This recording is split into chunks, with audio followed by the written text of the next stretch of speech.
Iran की tactical nuclear bomb तैयारी देख। क्या अमेरिका हमला करने से डर रहा है? जब दुनिया अभी अभी 2025 की ईरान इजराइल जंग से उभरी है, ईरान फिर से अपनी न्यूक्लियर प्रोग्राम को रिबिल्ड कर रहा है। क्या ईरान ने टैक्टिकल न्यूक्लियर वेपन्स बना लिया है? और अगर हाँ, तो अमेरिका क्यों नहीं हमला कर रहा है? क्या वो डर रहा है? दोस्तों, ईरान का न्यूक्लियर प्रोग्राम कोई नई बात नहीं है। सालों से ये कंट्रोवर्शियल रहा है। लेकिन 2025 में अमेरिका और इजराइल ने ईरान के न्यूक्लियर साइट्स पर हमले किए, जिसे ऑपरेशन मिडनाइट हैमर कहा गया। वो हमले ईरान के प्रोग्राम को 2 साल पीछे धकेल गए। लेकिन अब रिपोर्ट्स कहती है कि ईरान फिर से रिबिल्ड कर रहा है। टेलगोन 2 साइट पर कंस्ट्रक्शन हो रहा है, जहां हाई एक्सप्लोसिव चैम्बर्स बनाए जा रहे हैं।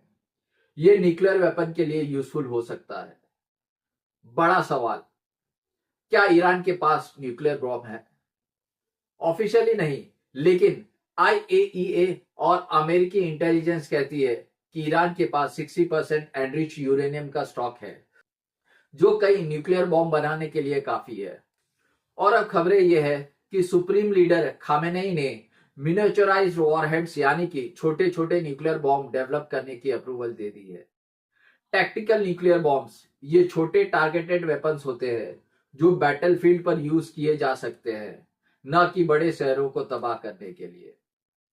अमेरिका क्यों चुप है? क्या वो ईरान की तैयारी से डर रहा है, या फिर मिडल ईस्ट में अपनी बेसिस की सेफ्टी को लेकर चिंतित है? इस वीडियो में हम डिटेल में डिस्कस करेंगे। हम देखेंगे ईरान का बैकग्राउंड, अमेरिका की स्ट्रेटेजी और एक हाइपोथेटिकल सिनेरियो जहां अगर अमेरिका हमला करता है तो मिडल ईस्ट में अमेरिकी बेसिस कैसे तबाह हो सकते हैं। दोस्तों, ईरान का न्यूक्लियर प्रोग्राम 1950 से शुरू हुआ, लेकिन 2000 में ये कंट्रोवर्शियल हो गया।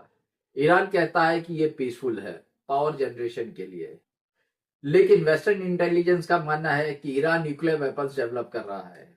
2015 में JCPOA यानी कि joint comprehensive plan of action में ईरान और P5+1 चीन, France, Russia, UK, US plus Germany और यूरोपियन संघ के बीच एक ऐतिहासिक डील हुई, जहां ईरान ने एनरिचमेंट लिमिटेड किया, बदले में सैंक्शंस हटे। लेकिन 2018 में ट्रंप ने अमेरिका को बाहर निकाला और सैंक्शंस वापस लगे। 2025 में क्या हुआ? ईरान ने 60% एनरिच यूरेनियम स्टॉक किया, जो आईएईए के मुताबिक 441 किलो थे, कई बम बनाने के लिए काफी। इजराइल और अमेरिका ने जून 2025 में 12 डे वॉर में हमला किया। B2 बॉम्बर्स और टॉमहॉक मिसाइल से फोर्डो, नतांज और इस्फहान साइट्स को टारगेट किए। अमेरिकी असेसमेंट कहता है कि प्रोग्राम 2 साल पीछे चला गया, लेकिन पूरी तरह डिस्ट्रॉय नहीं हुआ। ईरान ने कुछ यूरेनियम पहले ही हिडन कर लिया था। अब 2026 में रिपोर्ट्स जैसे FDD और ISIS से पता चलता है कि ईरान न्यूक्लियर बॉम्ब रिबिल्ड कर रहा है। टेलगोन 2 साइट्स पर कंस्ट्रक्शन पूरा होने वाला है। ये पुरानी AMAD प्लान का हिस्सा था, जहां न्यूक्लियर वेपन्स रिसर्च होती थी।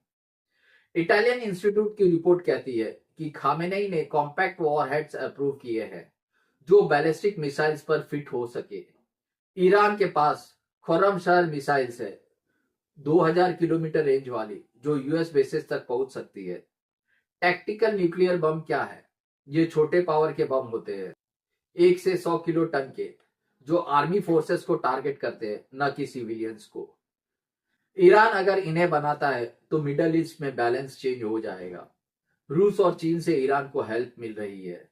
रूस ने सैटेलाइट्स लॉन्च किए, चीन ने मिसाइल प्रिकर्सर्स दिए। मिसाइल प्रिकर्सर्स वे महत्वपूर्ण सामग्री, तकनीकी, रसायन या घटक है जिनका उपयोग लंबी दूरी की मिसाइलों के विकास, निर्माण और संचालन के लिए किया जाता है, विशेषकर सामूहिक विनाश के हथियार ले जाने में सक्षम। ये दोहरे उपयोग वाली सामग्री हो सकती है, जिन्हें नियंत्रित करने के लिए मिसाइल्स प्रौद्योगिकी नियंत्रण व्यवस्था जैसे समझौते मौजूद है। ईरान का मिसाइल्स प्रोग्राम भी स्ट्रॉन्ग है। सॉलिड फ्यूल प्रोडक्शन रिस्टार्ट हो रहा है। दोस्तों, अमेरिका दुनिया की सबसे पावरफुल आर्मी है, फिर ईरान पर हमला क्यों नहीं? वजह कई है। सबसे पहले 2025 के हमलों से ईरान का प्रोग्राम सेटबैक हुआ, लेकिन पूरी तरह खत्म नहीं। अब ईरान के साइट्स और डीपर है, जैसे पिक्सैक्स माउंटेन, जहां बंकर बस्टर बॉम्ब्स भी फेल हो सकते हैं। अमेरिकी इंटेल कहता है कि ईरान के पास सीक्रेट साइट्स है जो टारगेट नहीं हुए। दूसरा, रिटेलिएशन का डर। ईरान ने वार्निंग दी है कि अगर हमला हुआ तो यूएस बेसिस पर मिसाइल्स और ड्रोन से अटैक होगा। ईरान के पास मीडियम रेंज मिसाइल्स है जो कतर, बहरीन, यूएई के बेसिस हिट कर सकती है। प्रॉक्सी ग्रुप्स जैसे हिजबुल्ला, हुती और IRGC back militia US troops को इराक और सीरिया में टारगेट कर सकते हैं। पेंटागन की रिपोर्ट कहती है कि ईरान एसिमेट्रिक थ्रेट यूज करेगा, सस्ते ड्रोन से हाई वैल्यू यूएस एसेट्स को हिट करेगा। ट्रंप ने कहा है कि अगर ईरान न्यूक्लियर प्रोग्राम रिस्टार्ट करता है तो नॉक द हेल आउट करेंगे, लेकिन अभी बिल्डअप हो रहा है। USS Abraham Lincoln carrier group Middle East में है। थर्ड और पेट्रियट सिस्टम डिप्लॉयड है, लेकिन एक्सपर्ट कहते हैं कि अमेरिका एस्केलेशन से डर रहा है। Civil war, oil supply disruption और ग्लोबल इकोनॉमी का रिस्क। ईरान खाड़ी में माइंस लगा सकता है, शिपिंग लेन ब्लॉक कर सकता है। यूएन एक्सपर्ट कहते हैं कि अमेरिका का हमला इंटरनेशनल लॉ वायलेट करेगा, क्योंकि ईरान ने अभी तक अटैक नहीं किया है। डिप्लोमेसी की कोशिश चल रही है, लेकिन ईरान ने एनपीटी से विड्रॉ करने की धमकी दी है। तो हाँ, अमेरिका डर रहा है, न सिर्फ मिलिट्री लॉसेस से बल्कि ब्रॉडर कॉन्सिक्वेंस से भी। मान लीजिए अमेरिका ईरान के न्यूक्लियर साइट्स पर फिर से हमला करता है, B-2 बॉम्बर्स और क्रूज मिसाइल से अटैक। ईरान क्या करेगा? पहला, डायरेक्ट रिटेलिएशन। ईरान की बैलिस्टिक मिसाइल्स जैसे फतेह और खुर्रमशहर मिडल ईस्ट में यूएस बेसिस को टारगेट करेंगे। अल उदीद एयरबेस कतर में ये सेंटकॉम का हेडक्वार्टर है, 10,000 ट्रूप्स के साथ। ईरान के मिसाइल 2000 किलोमीटर रेंज वाली आसानी से हिट कर सकती है। ड्रोन्स और क्रूज मिसाइल से एयर डिफेंस सैचुरेट हो जाएगी और बेसिस डिस्ट्रॉय हो सकता है। दूसरा, बहरीन में यूएस फिफ्थ फ्लीट का हेडक्वार्टर है, ईरान के शॉर्ट रेंज मिसाइल से वर्नेबल। अगर ईरान अटैक करता है तो करियर और डिस्ट्रॉयर डैमेज हो सकते हैं। यूएई का अल दफरा बेस, जहां F-35 है, ईरान के ड्रोन से थ्रेट है।